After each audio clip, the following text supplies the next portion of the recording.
ओम नमो भगवते वासुदेवाय नमो नमः। 15वां अध्याय, जिसके अंदर पांडव आदि परीक्षित को अपना राज्य लेकर स्वर्ग को सुधार सकते हैं। तो उसका वर्णन इस अध्याय में है। अर्जुन, जो कि भगवान श्री कृष्ण के सखा है, वह पहले से ही उदास है, क्योंकि वह श्री कृष्ण से जुदा हो चुके हैं। उनसे वह विरह की पीड़ा नहीं सहन हो पा रही। भगवान श्री कृष्ण, जो सदैव उनके साथ रहते थे, अब वह उनके साथ नहीं है। और ऊपर से युधिष्ठिर राजा ने उन पर प्रश्नों की छड़ी सी लगा दी। अर्जुन उन बातों को याद कर करके मन में भावुक हो रहे हैं। उनकी आंखों से आंसू नहीं रुक रहे, क्योंकि श्री कृष्ण से विरह यह तो जीवन को समाप्त करने जैसा ही लग रहा है। उनके बिना जीना संभव ही नहीं। और अर्जुन, जो उनके हमेशा साथ रहते थे, जहां पर श्री कृष्ण उन्हें सखा, अर्जुन, कुरुनंदन, पार्थ यह कहकर संबोधित करते थे, उनकी अर्जुन को बहुत याद आती है, क्योंकि श्री कृष्ण से वह रहित हो चुके हैं। अर्जुन कहते हैं कि मैं बहुत वीर रहा, मैंने बहुत से युद्ध जीते, मैंने इंद्र के समान सम्मान प्राप्त किया, मैंने बहुत से लोगों की सहायता की, द्रौपदी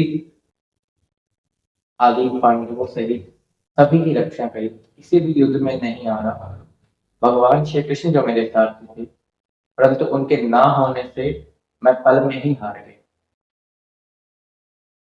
राजा, जैसे आपके छोटे भाई भीमसेन, जिन्होंने जरासंध का वध किया था, जो कि बहुत से राजाओं के साथ नाच रहा था, उसका वध भीमसेन ने किया। वह तो उनकी शक्ति थी, तभी वह वध संभव था। नहीं तो जरासंध में 10,000 हाथियों की शक्ति थी, तो उसे हरा पाना तो असंभव प्रतीत है। भगवान श्री कृष्ण सबके सहायक, वह सबके साथ रहते थे। लेकिन जब वह धरा धाम को छोड़कर चले गए, तो मेरा जीवन तो ऐसा हो गया है जैसे कि किसी शरीर में प्राण ही ना हो, मतलब मृतक, मरा हुआ। अर्जुन के ऐसे हालात हुए हैं जो उन्हें इतने दुख सहने पड़े। तो वह एक कथा भी वहां पर बताते हैं। वह कहते हैं, एक बार राजा दुर्योधन, वह दुर्वासा ऋषि की बहुत सेवा करते हैं। दुर्वासा ऋषि मुनि हैं, उनकी बहुत सेवा करते हैं। वह उनकी सेवा से अति प्रसन्न हुए और मुनि ने कहा, मांगो तुम्हें जो वरदान मांगना है। अब यह दुर्योधन ने बहुत ही अच्छा मौका समझा पांडवों का नाश करने के लिए, और उन्होंने मुनि से वरदान मांगा।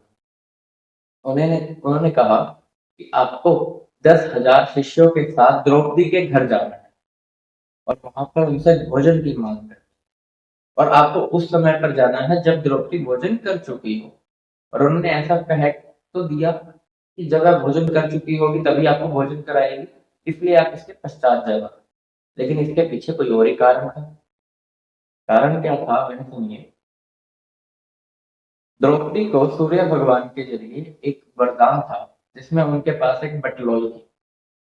उस बटलोई में कभी भी भोजन समाप्त नहीं होता था। पर जब द्रौपदी उस बटलोई में से भोजन कर ले, तब उस बटलोई में भोजन बचता नहीं था। तो अब दुर्वासा ऋषि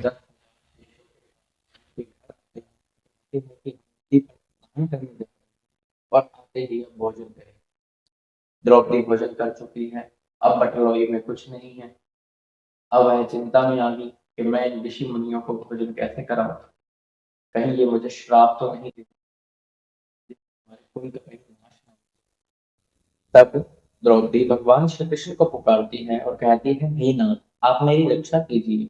यह ब्राह्मण मेरे द्वारे पर आए हैं, मैं इन्हें भोजन करवाना चाहती हूँ, परंतु मेरे भोजन करने के पश्चात यह बटलोई में कुछ नहीं बचा।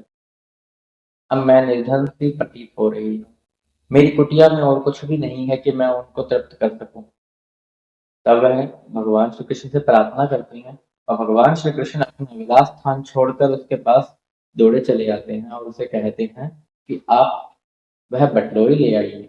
अब भगवान श्री कृष्ण उस बटलोई में से एक शाख का दाना वह ग्रहण करते हैं, जिससे त्रिलोक तृप्त हो जाता है। सभी मनुष्य, सभी देवता, सभी जीव जंतु सभी तृप्त हो जाते हैं, क्योंकि वह तो त्रिलोकी स्वामी है। इस प्रकार वह द्रौपदी की लाज रखते हैं, उन ब्राह्मणों को वापस भेज देते हैं, क्योंकि वह तो भोजन कर ही चुके हैं एक तरह से। अर्जुन बताते हैं कि जब मैं रथ से उतर जाता था, जब घोड़े थक जाते थे, तब किसी शत्रु में इतना साहस नहीं होता था कि वह मेरे ऊपर एक बाण भी चला दे। किसी में इतना साहस नहीं था, किसी में इतनी हिम्मत नहीं थी, क्योंकि मेरे सर पर भगवान श्री कृष्ण का हाथ था।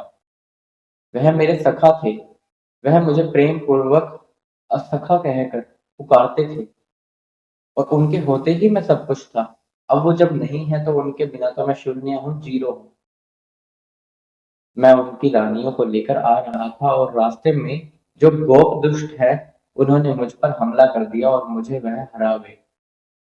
मैं वही अर्जुन हूँ, मेरे पास वही रथ है, मेरे पास वही बाण है, वही घोड़े हैं, फिर भी मैं हार गई। क्यों? क्योंकि भगवान श्री कृष्ण अब सारथी नहीं है। वैसे तो मेरी बुद्धि ने पता नहीं क्या ही निश्चय किया कि मैंने उनको सारथी बना दिया।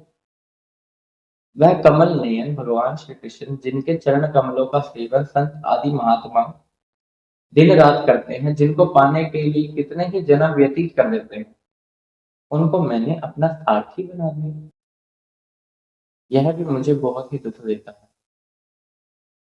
हे राजन, अब यदुवंश का नाश निश्चित है। भगवान श्री कृष्ण अब नहीं रहे।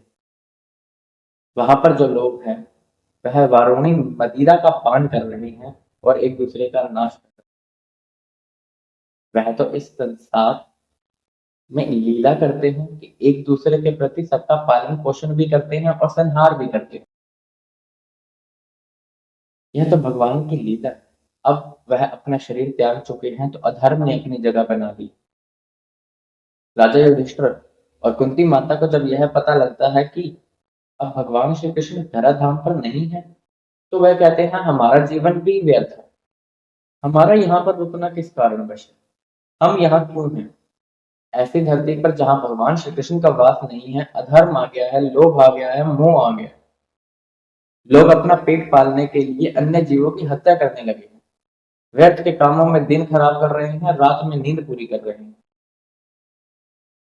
इस धराधाम पर हमें नहीं रहना, तो वह स्वर्ग से धारने का ही निश्चय करते हैं। इसके पश्चात अर्जुन को युद्ध के आरंभ में जो गीता का उपदेश मिला था, उन्हें ध्यान आ जाता है, जिससे अर्जुन के मन की व्याकुलता भी शांत हो जाती है, और वह भी श्री कृष्ण के धाम में चले जाते हैं, उनके चरणों के पास। भीमसेन, अर्जुन और युधिष्ठिर के भाई, जब उनको भी यह पता लगता है, तब वह राजा परीक्षित, जो कि युधिष्ठिर के पौत्र हैं और उत्तरा के पुत्र, उनको राज्य देकर वह भी इस धराधाम से चले जाते हैं। विदुर जी, जिसका पिछले अध्याय में वर्णन हो चुका है कि वह यमराज थे और किसी श्राप के कारण वह धरती पर आए थे, वह भी अपना यमलोक चले जाते हैं, अपना स्वरूप धारण कर लेते हैं। भगवान के प्यारे भक्त पांडवों के महाप्रयाण की कथा